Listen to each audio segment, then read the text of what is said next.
Hi guys, this is Media once again from the Global Blog. So please do subscribe our channel. So this was day 5 at Singapore and we are at the Cloud Forest Dome in Gardens by the Bay. Cloud Forest is one of the best attractions at Gardens by the Bay in Singapore. The magnificent greenhouse glass dome is as usual stunning, and the dome has long walkways and one of the largest waterfall, which is more than 30 meters long.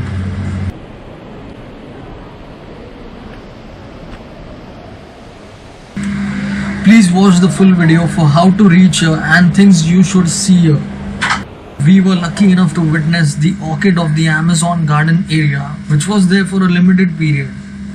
The refreshing waterfall, the cool vapors and the cooler air are kept low and is climate controlled at different altitudes to give a feel of misty tropical mountains from 900 to 2700 meters above the sea level.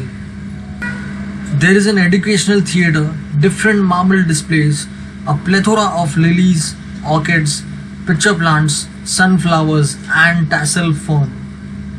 You can reach here by a cab or MRT. The nearest station is Bayfront and it's just 2 minutes walking distance from there.